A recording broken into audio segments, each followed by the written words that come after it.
Hello guys, good morning. Paano i-stabilize ang video natin? Halimbawa guys, meron tayong video na gusto nating i-post, kaya lang masyado pong magalaw ang kuha ng ating video. So, paano po ba yun guys i-stabilize? Alam niyo po ba guys na meron pong isang applications na pwede niya pong i-stabilize ang ating video. Ganito lang po ang gagawin natin para i-stabilize po natin ang ating video. Gamit po itong apps na to. May mga features po kasi guys ang ating phone na kahit po mag-video tayo sa biyahe, may mga phone po na hindi talaga siya masyadong magalaw, lalo na po kapag magandang klase po ang phone natin. Kanya-kanyang features po kasi yun guys ng phone. Meron po kasi guys phone na may stabilize, meron naman pong phone na hindi. Kung wala pong stabilize ang ating phone, meron pong isang applications na magagamit natin para i-stabilize po ang ating video. Ganito lang po ang gagawin natin para ma-edit natin ang ating video para ma-stabilize ito.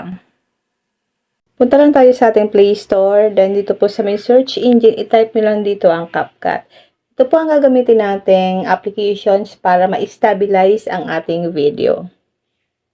Kailangan nyo lang po siya install. Kapag na-install nyo na po, click natin ang open. Click new project. Hanapin po natin dito ang video. Click add.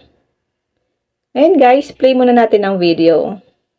Nakasakay ako dito guys sa tricycle kaya masyado pong magalaw ang ating kuha ng video. And then wala pong stabilize ang aking phone. Pero kung meron pong stabilize ang inyong phone, maganda po ang kuha ng video nyo niyan kahit po magalaw yung sinasakyan nyo, maganda pa rin po ang kuha niyan.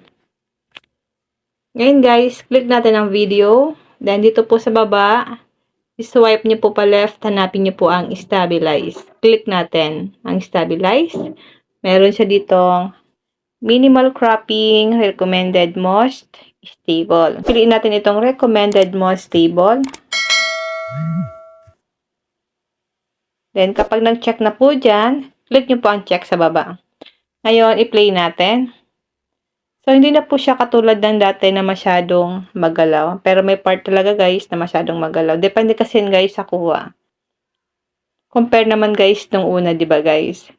So, kapag okay na yan, pwede nyo na po siyang i-save.